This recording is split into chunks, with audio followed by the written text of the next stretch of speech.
Good evening. Now, unfortunately, I can't start any conversation about GenoSamuel without first contextualizing his muse, Chris Chan. For those who unfortunately know about this man, which I would wager is about 80% of you, given the thumbnail and the title of the video alone, another 10%, let's say, is morbidly obese children who are on a tablet and meant to click on a Fortnite video but their thumbs are too fat, you will almost undoubtedly know who GenoSamuel is. Mainly because he popularised Chris Chan, for lack of a better word, and brought a huge mainstream awareness to him. But for the last or latter 10%, I'll just quickly run through who Chris is and ruin your evening for you, and then we can get on with the meat and potatoes of my short story. So, Christian Weston Chandler is an autistic individual who has publicly, via the internet, crashed out dramatically for like the last 30 years and documented, recorded, uploaded and basically self-snitched the entire thing for all to see. Now, I have to address the elephant in the room before leaving it at that. The elephant being that in 2021, Chris was arrested for having allegedly raped his own mentally incapacitated mother, Barb Chan. I have to say allegedly because, well, despite spending years in jail awaiting trial, Chris was never actually tried, as far as I'm aware. I was instead released into the wild like a Snorlax with shit EVs. But now with that creature out of the way, we move on to today's subject of conversation, GenoSamuel. Geno, for many years now, has earned a great deal of respect, mine included, for creating and uploading to YouTube Chris Chan, a comprehensive history. A sort of documentary with his accompanying narration, sort of like a Frederick Knudsen documentary. And if you don't know who Frederick Knudsen is, please turn off my shitty video and go watch all of his immediately. He's fucking god tier. He's goated. They're unreal. Go now. And so Geno earned my respect mainly for just how much sweat, blood, and tears he poured into serializing and dramatizing the life of the previously mentioned creature. And granted, he ran because the quickie walked, but he voiced the whole thing. He did the video editing, he collaged the whole thing together into a beautiful, entertaining masterpiece of a series that I don't think, personally, gets near as much attention and accolades as it deserves. The reason for which is most likely because of its disturbing and upsetting content matter.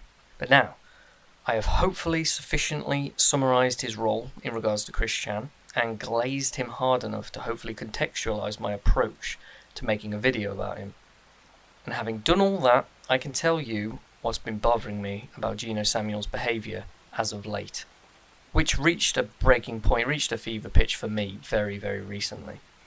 Now, earlier this year of our Lord 2025, Geno began a project of releasing an animated version of Chris Chan's comic book series, Sonichu. Now, I'm not going to get into Sonichu. Go watch Geno's documentary if you want to know more about the book or about Chris. But most of you will know, and some of you might not, that Geno was actually trying to release an animated version of this comic book. He was trying to adapt it into an ongoing serialization of the comic book. And Chris himself had it copyright striked from YouTube, and it was taken down. Geno quickly uploaded a video afterwards where he addressed the strike. He said he was disappointed, but he accepted it and he would not continue the project. And God, I just earn even more respect for Geno, because it's not his work.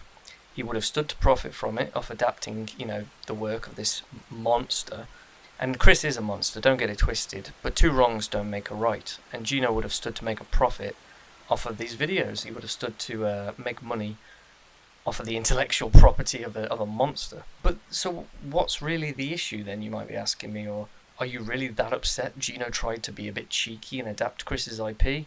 And, well, yeah, but you'll see why in a second when I show you some more of Geno's behaviour. You'll see that this isn't a one-off endeavour. This isn't just a one-off being a little bit cheeky. This is, for me, the peak of what's been consistent, pretty sneaky, greedy behaviour. This attempt for me, and maybe others, although I've yet to see any videos or anyone talking about it, it was one too many for me. Because if you take a look in the YouTube description of some of his latest video entries of the documentary, you know, the comprehensive history, you'll see in the description a link to his quote-unquote merch over at GenoSamuel.com. There on his website, front and center, you'll find that at least 90% of the items for sale are crappy 3D prints of Chris's characters from the comic series. And now, I don't care how good your YouTube series is, this just feels scummy. It feels wrong, it feels exploitative, and it's tolerated perhaps only because of who Chris Chan is. I think it's greedy, I think it's wrong, and it even continues to happen despite the many public addresses Chris has made on the matter saying he wishes for Geno to stop. Now, Chris had the power, or maybe Chris's handlers had the power. I won't go into the whole handlers thing, that shit runs really deep, but they had the power to shut down the animated series because of, you know, the YouTube copyright strike system. It was an easy win for them. Boom, gone.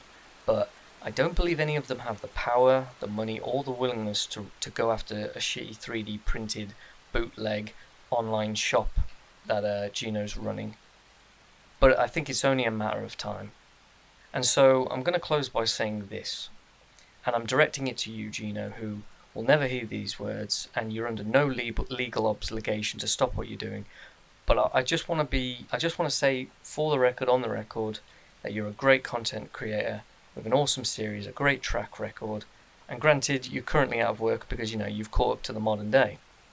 But regardless, if you continue to partake in scummy behaviour, and heaven forbid someday Chris or his handlers, they ever try to take it legal, it all goes public, you're going to end up with a lot more pages on the quickie about yourself, something no good Christorian wants for themselves.